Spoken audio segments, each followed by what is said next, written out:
सुंदर राजा थे, धर्मात्मा थे।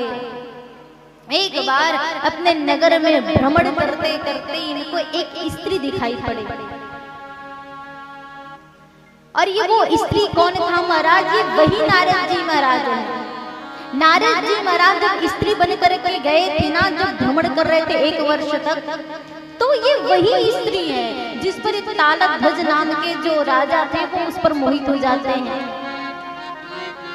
तो स्त्री पर मोहित हुए बार बार निवेदन करने, तुम बहुत सुंदर हो हे सुंदरी, क्या तुम मुझसे विवाह करना चाहोगे?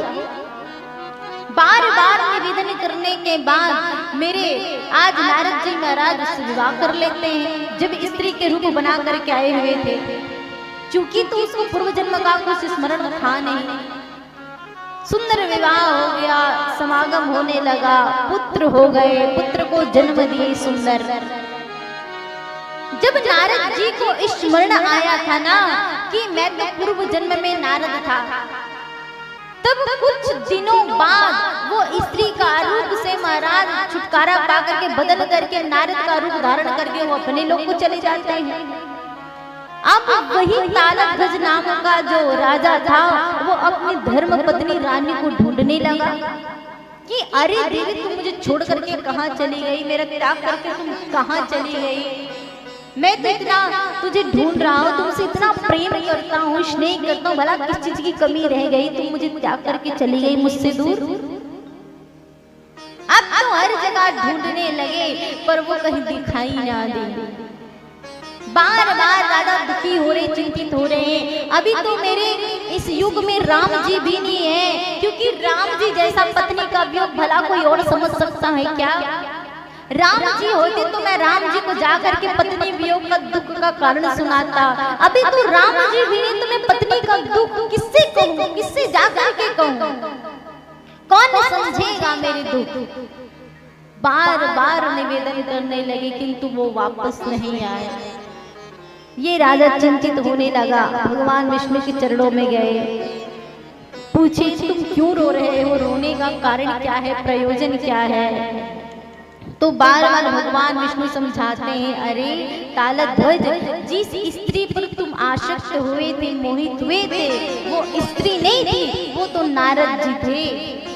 जिसे मैं स्त्री बनाया था उसको समझाने के लिए कि माया मोह में कोई पड़ना नहीं चाहता, ये मोह अपनी ओर तो आकर्षित करते जाते हैं, आकर्षित हो जाते हैं, इसलिए उसको समझाने के लिए मैंने स्त्री का रूप बनाया था।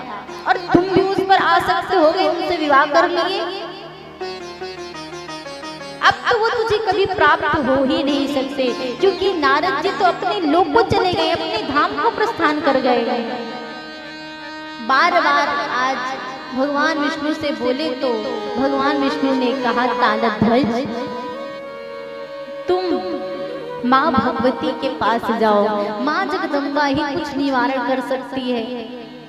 माँ जगदम्बा के पास पहुँचे, माँ भगवती आज उसके विनय को सुनी है, उसकी प्रार्थना को सुनी है। बार बार निवेदन करते हुए, आज निवेदन करते हुए तालध्वज नाम का जो राजा था वो कहने लगा कि मेरी पत्नी मुझे छोड़ करके चली गई है, त्याग दी है, अब आप ही बाप बताओ माँ मैं क्या करूँ?